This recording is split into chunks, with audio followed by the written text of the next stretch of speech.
Share market class நம்ம இன்னைக்கு பார்க்க போகிறது 43rd கிளாஸ். நான் ஃபர்ஸ்ட் ஆஃப் ஆல் தேங்க் பண்ணிக்கிறேன்.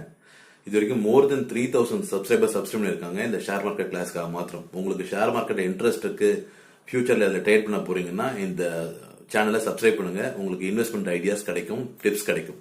நம்ம இன்னைக்கு பார்க்க போற ஷேர் வந்து Protean, PROTEAN. It's an IT company, mainly supporting government. சரிங்களா? இப்போ நம்ம டிஜிட்டல் இந்தியா பேசிட்டு இருக்கோம்ல, இந்தியா வளரும் பொழுது இந்த நிறுவனம் கண்டிப்பா வளரும். இந்த 1 இயர்ல மட்டும் இது வந்து 776 ரேட்ல இருந்து 1007 வரைக்கும் போயிருக்கு ஹையஸ்ட். நான் வாங்கினது ஒரு 2 வீக்ஸ் 1 மந்த் மட்டும் தான் வாங்கினேன். 1239ல வாங்குறேன். இன்னைக்கு அது குறைஞ்சிருக்கு, 1210 வந்திருக்கு, -2%. என்ன சார் குறைஞ்ச ஷேர் சொல்றீங்கன்னு கேட்காதீங்க. இப்போ குறைஞ்சிருக்கு, திரும்பி ஏறும் கண்டிப்பா, அதுல மாற்றமே கிடையாது. மினிமம் ஒரு 5 to 10,000 நீங்க அதை இன்வெஸ்ட் பண்ணலாம், growth இருக்கும். ஏன்னா இவங்க தான் வந்து ஜிஎஸ்டி, அப்புறம் வந்து என்பிஎஸ் சொல்லக்கூடிய நேஷனல் பென்ஷன் ஸ்கீம், எல்லாத்துக்கும் பேன்